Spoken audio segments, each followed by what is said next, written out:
MPs and peers have launched a campaign to try and stop Donald Trump being able to come to Parliament when he comes to this country on a state visit, possibly as early as September, and block him from being given the honour of addressing both Houses of Parliament. Now, this is quite an honour. It's an honour afforded to even fewer people that are given the honour of a royal state visit. You look down the list of people who have been allowed to address Parliament, and there are some standout names on it. People like Nelson Mandela, people like Barack Obama, people like Volodymyr Zelensky fairly recently. And you wonder whether Donald Trump deserves to be on that list.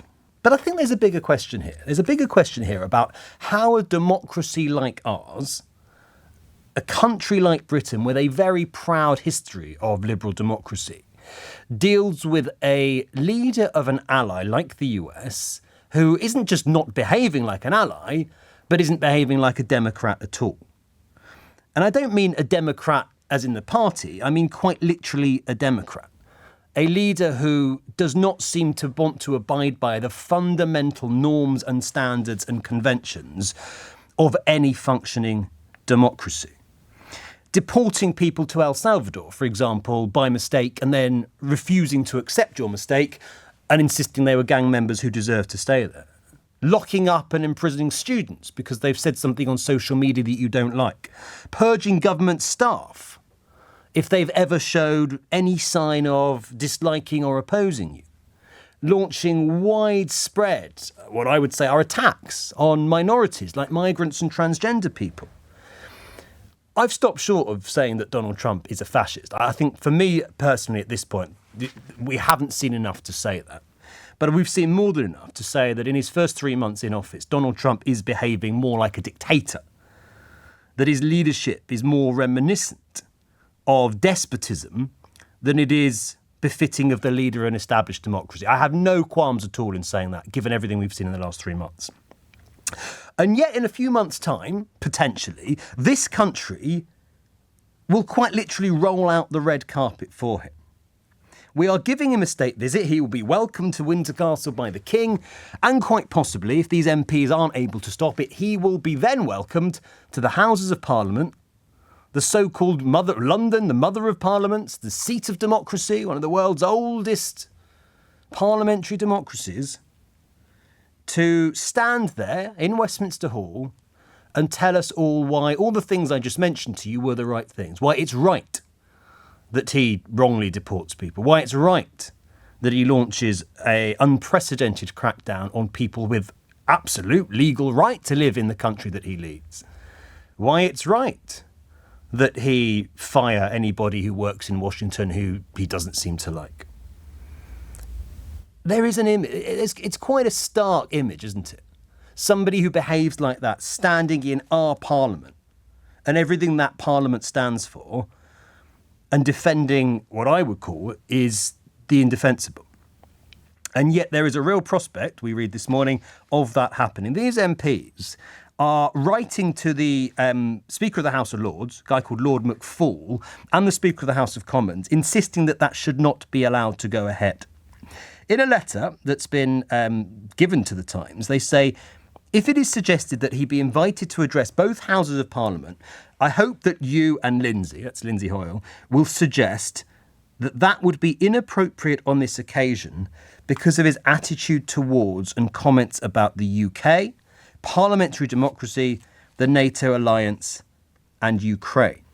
One of those that has backed these calls is a Labour MP called Kate Osborne. She says, I'm asking you as Speaker to agree it would be inappropriate and mirror the previous Speaker's recommendation. She says it is up to our government to decide if they use the state visit to engage with Trump on a wide range of issues, but that does not translate to giving him the honour of addressing Parliament. Where do we draw the line with Trump? How do we deal as a democracy with an anti-democrat in the White House? Because there's an argument, isn't there, that we shouldn't be legitimizing Trump. There's an argument that says even giving him a royal visit legitimizes all the things that I just talked to you and all the other pretty appalling acts that Donald Trump has committed since taking office. And yet, are we really legitimizing a man who has just been legitimized by tens of millions of Americans? You might say, well, he's just been elected as leader of the free world. Whether or not he's allowed to opine in Parliament for an hour really isn't going to make much of a difference. I take that point, but I disagree with it. Because if America is collectively in the process of tearing up its 300-year-old traditions and shredding its constitution and moving rapidly away from democratic standard and democratic norms, then yes, I think it does fall on other countries, including ours, namely ours perhaps, to maintain some semblance of normality and decency and draw a line firmly in the sand as to what we consider acceptable and what we don't. Because if we don't start to say that what we are now witnessing on the other side of the Atlantic is extraordinary, abnormal, completely beyond the realms of any description and definition of decency and democratic leadership, then it's not just American democracy that is eroded, but it's potentially democracy across the world. And there's also a point here, isn't there? And you might disagree with this, but let me know what you think about complicity. Because there's that famous old adage taken from John Stuart Mill, wrongly attributed to Edmund Burke, that says the only thing needed for the triumph of evil is for good men to do nothing. And if allies of the US are not just doing nothing, but actively seeming to laud, applaud, honour a leader who is behaving in this way, then do our countries not become at least partly complicit in what Trump is doing to American democracy and American minorities and American liberal norms and conventions?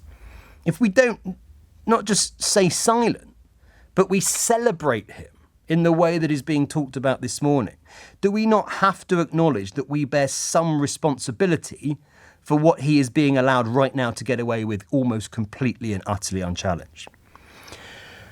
What do we do? What do we do collectively? It's a huge bind for the government. I really feel for Keir Starmer because it's a nightmare situation. It's a nightmare scenario for a leader like Keir Starmer and our Prime Minister. What do you think a democratic country like ours, led by a government, and say what you want about them, but Keir Starmer is a Democrat, he acts like a Democrat, he believes in democracy. What do they do? What do we do as a nation with a supposed ally like Trump who behaves like an anti-democrat? Is a state visit appropriate? Is an address in the Houses of Parliament appropriate?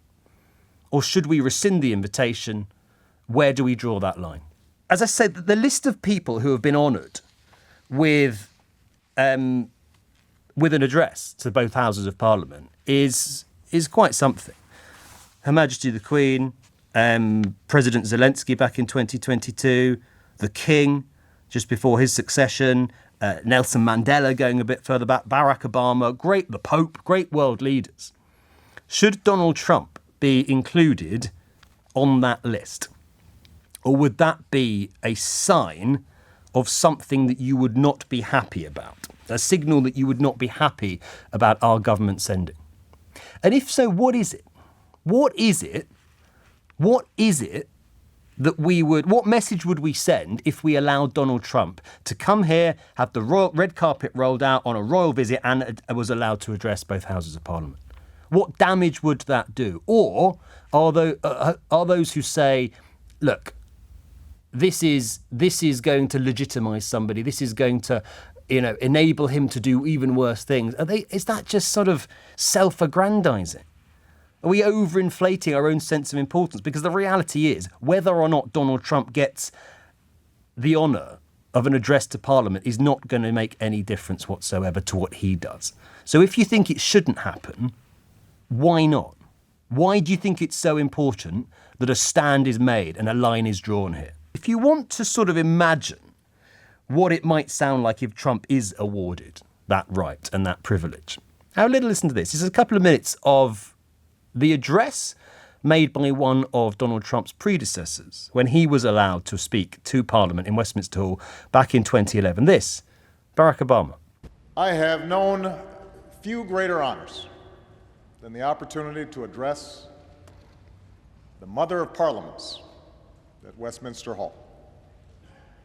I am told that the last three speakers here have been the Pope, Her Majesty the Queen, and Nelson Mandela, which is either a very high bar or the beginning of a very funny joke.